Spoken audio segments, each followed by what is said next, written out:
Hi friends, I brought a book to read to you today, Presidents of the USA. The election coming up tomorrow, I thought it'd be a good one. The author is Ronne Randall. So I thought I'd just read a couple pages to you.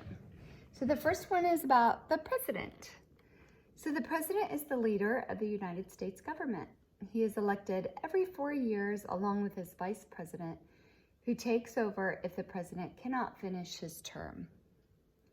At presidential elections, Americans vote for the candidate they prefer, and then special electors from each state translate their votes into electoral votes. The candidate with the most electoral votes wins. Elections are a time for great excitement, and crowds of supporters meet at rallies across the USA to cheer on their candidate.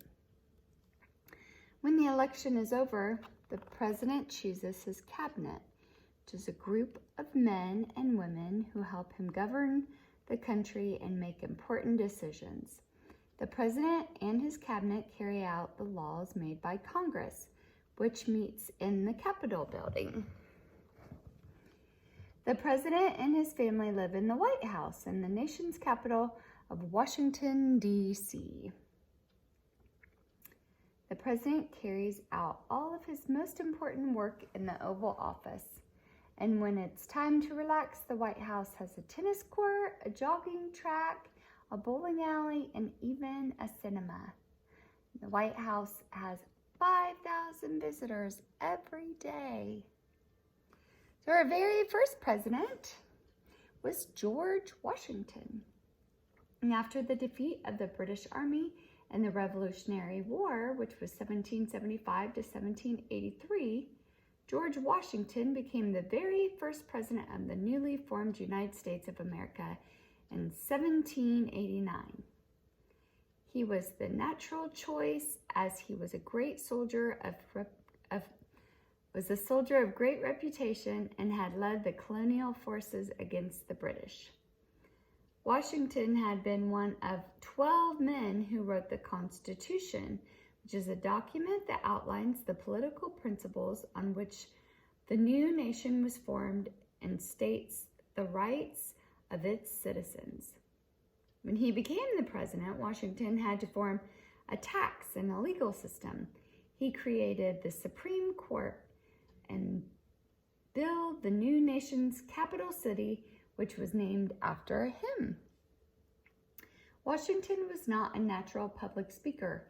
He was a shy man, but was highly respected for his integrity, sense of duty, and strong leadership.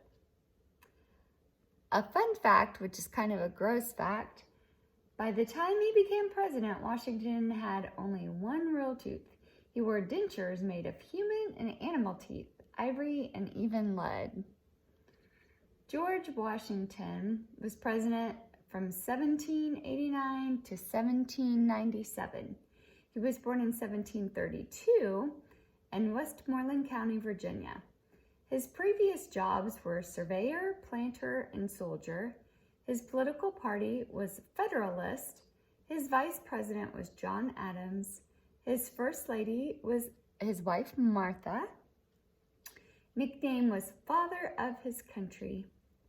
Pets, horses, including Samson, Bluesman, and Mopey, and also owned several hounds. He died in 1799 at Mount Vernon, Virginia. And one of his famous quotes was, "A knowledge of books is the basis on which all other knowledge rests." And so with this book, we will say good night, and I'll see you soon again, friends.